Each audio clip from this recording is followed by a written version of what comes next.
CCNP जो उस time 3 paper थे, एक राउटिंग था, दूसरा स्विचिंग, थर्ड नंबर पे ट्रबल शूटिंग। यहाँ उन्होंने क्या किया, वो ट्रबल शूटिंग को उठा के और राउटिंग वो दोनों कंबाइन करके उन्होंने ये बनाया है, ये एडवांस राउटिंग एंड सर्विसेज। और वही चीज़ें हैं जो यहाँ पे उन्होंने थोड़ी सी मॉडिफाई करके ये आउटलाइन बनाए हैं।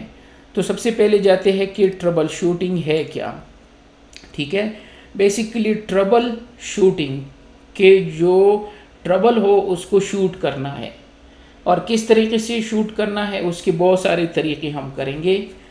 जिस तरह एक एक्सपर्ट होते हैं, आर्मी वाले होते हैं या स्निपर्स होते हैं ना, जो प्रॉपरली चीज़ को हिट करते हैं, तो इसी तरह ट्रबल शूटिंग भी एक टेक्निक्स है। इसके डिफरेंट मेथडोलॉजीज है, टेक्निक्स है। या तो ये एक्सपीरियंस से आते हैं ट्रबल शूटिंग, जब भी आप करते रहो तो डेफिनेटली आप यूज्ड हो जाओगे। और इसी तरह आपको आइडिया होगा कि इवन अगर कोई आपको कॉल भी कर देना, यहाँ तक अगर आप एक्सपीरियंस, आप एक्सपर्ट हो जाते हो, तो कोई आपको कहेगा यार मेरा फलां चीज़ काम नहीं कर रहा है, तो आप यहाँ से कहोगे यार वो कर दो। और डेफिनेटली जिस तरह मैकेनिक होते हैं ना, ये कार वगैरह जो रिपेयर करते हैं ये सारे, ठीक है, एक तो हमारी तरह थ्योरेटिकल इंजीनियर्स होते हैं जो ये इंजीनियरिंग की डिग्री करके उनको कुछ पता नहीं होता, चाहे वो मैकेनिकल इंजीनियरिंग है या कोई और इंजीनियरिंग है, ठीक है। लेकिन जो आपने देखे होंगे बाज़ार वगैरह में और शॉप वगैरह में जो एक्सपर्ट होते हैं उस चीज़ के, तो अगर आप उससे कुछ भी पूछो, सपोज कार लो, कार में अगर कोई इशू है, वो साउंड कर रहा है, तो उनको एग्जैक्टली पता होगा कि कहाँ से ये साउंड आ रहा है और क्यों आ रहा है और क्या वजह है इसकी। शुरू में जो होते हैं उनको आहिस्ता आहिस्ता पता चला, जो उसके साथ काम करते हैं ना, अक्सर आप गाड़ी ले जाके तो उनके साथ वो स्टूडेंट होते हैं, स्टूडेंट के तो क्या कहते हैं उनको, अपनी ज़ुबान में कुछ और कहते हैं, तो उनके साथ होते हैं, वो लर्निंग प्रोसेस में होते हैं। कभी कभार जो छोटे मोटे काम है ना वो उनको दे देते हैं ताकि वो एक्सपर्ट बने। तो याद रखना ट्रबल शूटिंग जो है ये क्या है, एक ऐसा प्रोसेस है, अगर आप करते रहो तो आप इसमें एक्सपर्ट हो जाते हो, लेकिन डरना नहीं है, ये वो चीज़ है, ठीक है। सबसे पहले अगर आप अंडर प्रेशर आना चाहते हो, अंडर प्रेशर रहो, तो ट्रबल शूटिंग आपसे नहीं होगी। नेटवर्क में बहुत सारी चीज़ें इधर उधर हो जाते हैं, बस सम टाइम आप कह रहे हो कि अगर मैं ये कमांड टाइप कर दूँ और कुछ हो जाए, जो कि मैंने खुद इस तरह किया है, मैं भी इसी प्रोसेस से गुजर के यहाँ तक आया हूँ, और हर कोई इसी तरह फील करेगा। शुरू में अगर आप नए हो, जॉब पे जाके बहुत सारी चीज़ें इस तरह होती है, लेकिन आहिस्ता आहिस्ता, ठीक है, अब चीज़ों को स्लोली चीज़ें, जो छोटे छोटे कमांड है, छोटी छोटी चीज़ें हैं, उसको कंबाइन करके अब इसको ट्रबल शूट कर सकते हो, जो कि हम देखेंगे कि कौन से प्रोसेस है, नई बंदे के लिए कौन से प्रोसेस है, जो एक्सपर्ट होते हैं वो कौन सा मेथड यूज़ करते हैं वो हम देखेंगे। जिस तरह मैंने एक मैकेनिक जो होते हैं कार के, उसका एग्जांपल दिया, और उनके साथ जो नए लड़के हैं वो किस तरह लर्निंग करते हैं, फिर आफ्टर 2-3 ईयर वो खुद का अपना गैराज ओपन करके काम करते हैं। तो यही प्रोसेस आपने भी अडॉप्ट करना है, अपनी सीनियर को देख के कि वो ट्रबल शूटिंग की टाइम क्या करते हैं, किस तरह डायग्नोस करते हैं, कौन से कमांड यूज़ करते हैं, क्या करना है, अंडर प्रेशर नहीं आना है, जो कुलीग है उनके साथ सही रवैये से बात करनी है, ठीक है। ये सारी चीज़ें आती हैं जो कि मैं आहिस्ता आहिस्ता बता दूंगा। तो इसको ट्रबल शूटिंग कहते हैं। मीन्स जो प्रॉब्लम आया नेटवर्क में, वो कोई भी इशू है, तो अब अगर उसको सॉल्व कर रहे हो तो इस प्रोसेस को हम ट्रबल शूटिंग कहते हैं। सबसे पहले अपने प्रॉब्लम को आइसोलेशन, जो प्रॉब्लम को आइसोलेट करना है कि मसला है क्या और कौन से लेयर पे है, कौन सा डिवाइस है। इससे रिलेटेड इशू क्या होते हैं, एंड यूज़र से, अगर एंड यूज़र से रिलेटेड इशू है, कुछ तो नेटवर्क इशू है जो कि डायरेक्टली आप फेस कर रहे हो। कभी कभार आप इश्यूज जो आ जाते हैं ना, तो कोई यूज़र या आपका कस्टमर या आपका क्लाइंट, कुछ भी हो सकता है, वो आपको कह रहे थे कि भाई मैं ये सर्विसेज एक्सेस नहीं कर पा रहा हूँ, या ये नेटवर्क मेरा काम नहीं कर रहा है। तो 5 ही क्वेश्चन है। एक तो याद रखना, कभी भी एंड यूज़र, कस्टमर, क्लाइंट जो भी है वो एग्जैक्टली चीज़ें नहीं बताते। अगर वो टेक्निकल बंदा है तो फिर तो बहुत हेल्पफुल होते हैं। इवन आप उनको कहो कि आपकी आईपी एड्रेस क्या है, उनको पता नहीं, वो आपके गेटवे की आईपी दे रहते हैं। अब उनको कहो कि सीएमडी में, उसको सीएमडी का ही पता नहीं होता, तो कभी भी उनको नहीं बताना कि सीएमडी में जाना, उनको प्रॉपर नाम बताना है या उसको गाइड करना है। या अगर पॉसिबल है तो रिमोटली सेशन लेके खुद आइडेंटिफाई कर दो, या खुद जाके उसको चेक कर दो कि आईपी एड्रेस क्या है। मिस इन्फॉर्मेशन वो दे सकते हैं, जो मैंने खुद फेस भी की है। नॉर्मली वो आपको गलत आईपी दे रहे थे, अक्सर गेटवे की आईपी, या जो कुछ और उठा के दे रहे हैं डीएनएस की आईपी, कुछ उसके 2-3 और इंटरफेसेस कनेक्टेड होते हैं उनकी आईपी दे रहते हैं, वाईफाई के, जो आप कुछ ट्रबल शूट करना चाहते हो। तो आपने उनसे पूछने हैं कुछ नॉर्मल क्वेश्चन, जो कि कॉमन क्वेश्चंस होते हैं, कि कौन सा चीज़ काम नहीं कर रहा है, ठीक है, और इससे रिलेटेड कौन कौन सी चीज़ें इफेक्टेड है, और आपको क्या इशू है, इससे पहले ये काम कर रहा था कि नहीं कर रहा था, और लास्ट टाइम कब ये काम कर रहा था। ये मुझे बताना कि जब आपको ये इशू आया, ये इशू कब आया, ठीक है, और क्या चीज़ आपने चेंजेस की है। इससे पहले तो आपने कोई चेंजेस तो नहीं किए, बाद में तो आपने कोई चेंजेस तो नहीं किए, कोई नेटवर्क को तो टच नहीं किया, डिवाइसेस में कुछ कॉन्फ़िगरेशन तो नहीं किए है, नई सॉफ्टवेयर एप्लीकेशन तो इंस्टॉल नहीं किए है। इस टाइप के क्वेश्चन आप उनसे करोगे।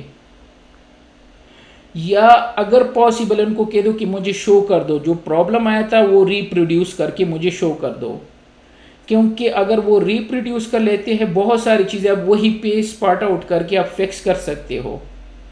तो कभी भी डायरेक्ट ट्रबल शूटिंग में जंप नहीं लगाना।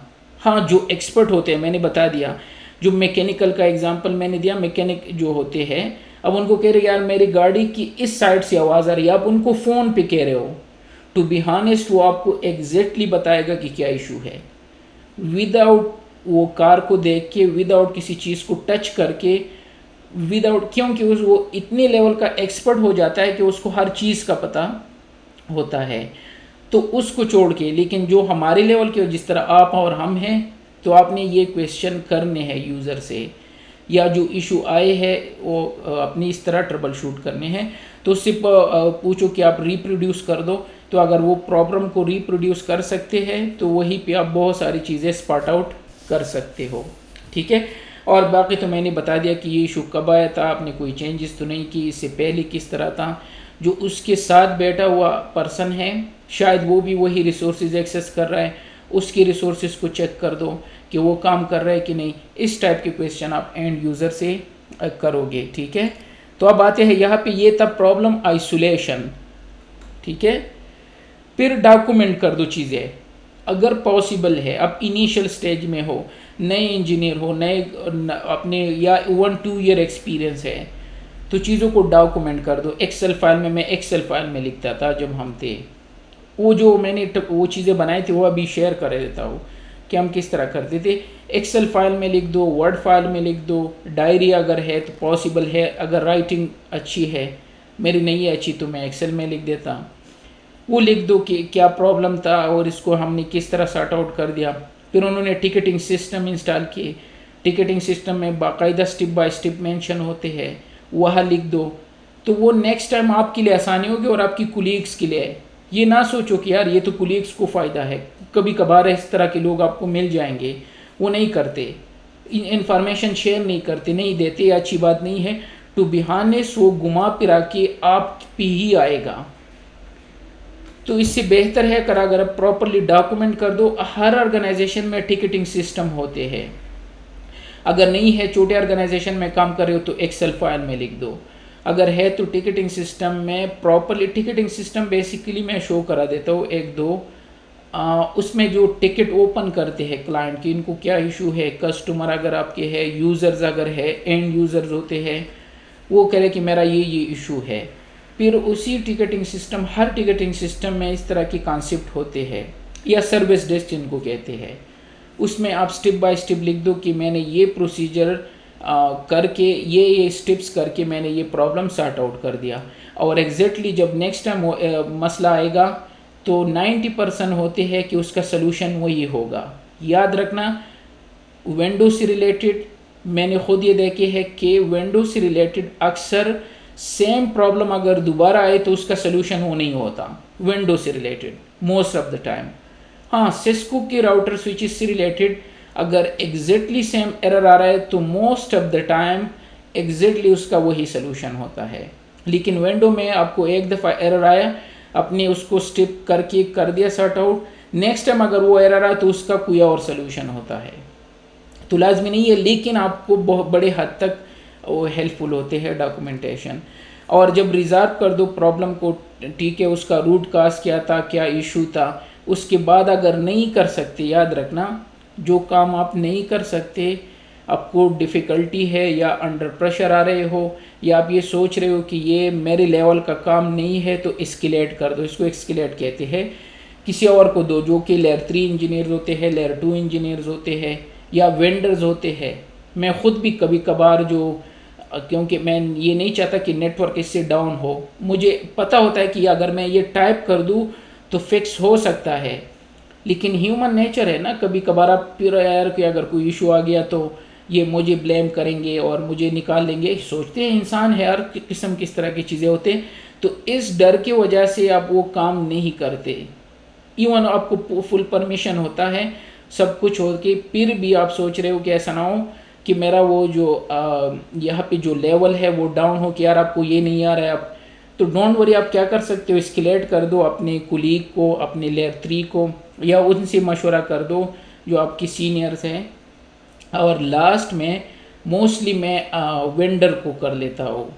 हर चीज़ की सपोर्ट अवेलेबल होते हैं। स्मार्ट अकाउंट होता है सिस्को की, जो राउटर्स इन स्विचेस होते हैं, वहाँ पे आप टिकट ओपन करके, अगर टाइम मिल गया मैं प्रैक्टिकली वो भी एक शो कर दूंगा। पालो अल्टो का अपना सपोर्ट है, फोर्टीगेट का अपना, इस तरह जितनी भी डिवाइसेस आते हैं उनके सपोर्ट होते हैं, ठीक है। उनको पे करते हैं ऑर्गेनाइजेशन, उनके साथ दो क्या लिख दो, कॉपी पेस्ट करके लिख दो कि ये इशू है। वो वेंडर खुद आते हैं या ऑनलाइन रिमोट सेशन लेके वो इशू फिक्स कर लेते हैं। कुछ भी हुआ तो वो रिस्पॉन्सिबल होते हैं। तो अगर नहीं आ रहे हैं, आपको डाउट है, डर है, तो आप क्या कर लो, एस्केलेट कर दो। और लास्ट में जो भी करना है उसको वेरीफाई कर दो। कभी कभार हम एक चीज़ फिक्स कर लेते हैं तो दूसरा काम छोड़ लेते हैं, तो हमने सारी चीज़ें वेरीफाई करने हैं। ऐसा ना हो कि एक चीज़ फिक्स कर दो और दूसरा, जिस तरह मैं एग्जांपल दे रहा था, मैकेनिक इंजीनियर जो होते हैं, या मैकेनिक कहते हैं, क्या पता नहीं क्या होते हैं, जो कार रिपेयर वाले होते हैं, अक्सर उसमें अगर एक्सपर्ट नहीं होते ना, वो एक चीज़ फिक्स कर लेते हैं, कल आप दोबारा होगे कि यार भाई वो तो फिक्स हो गया, अब ये काम नहीं कर रहा है। तो डेफिनेटली आपने क्या करना है, जो कार आपने रिपेयर कर दिया तो उसको ट्राई करके 1 मिनट को कह दो कि मैं सारी चीज़ें चेक करके आपको बता देता हूँ। तो इसी तरह नेटवर्क में अगर इस तरह की इशू आए तो आपने लास्ट में अगर आपने फिक्स कर दिया तो वेरीफाई कर दो सारी चीज़ें। एक्स्ट्रा जो बाकी नेटवर्क से रिलेटेड चीज़ें हैं वो भी वेरीफाई कर दो। वेरिफिकेशन के लिए आगे हम करेंगे, बहुत सारी कमांड है, टूल है। जो मेन है वो मैं आपको बताऊंगा। उसमें एक पिंग है, ट्रेस राउट है और शो कमांड, ये मोस्ट ऑफ द टाइम हम यूज़ करते हैं। वो करके वेरीफाई कर दो और थोड़ी देर के लिए मॉनिटर कर दो। उसके साथ बैठ के यार गपशप लगा दो कि भाई कैसे हो, कहाँ से हो। वो कह रहा है मैं पाकिस्तान से हूँ। अच्छा पाकिस्तान में कहाँ से हो? हाँ यूँ, अच्छा ज़बरदस्त। और सुना ठीक ठाक, मैं गया था वहाँ पे ये और वो। थोड़ी देर बाद उसके साथ बैठ के गपशप लगा के, ठीक है, और मॉनिटर कर दो, उसको कह दो दोबारा चेक कर दो, अगर सब कुछ सही है ठीक है, ओके एंड डन। तो ये होते हैं कुछ स्टेप्स। आगे चलते हैं, मैं इसको सेपरेटली सेव कर लेता हूँ ताकि आपको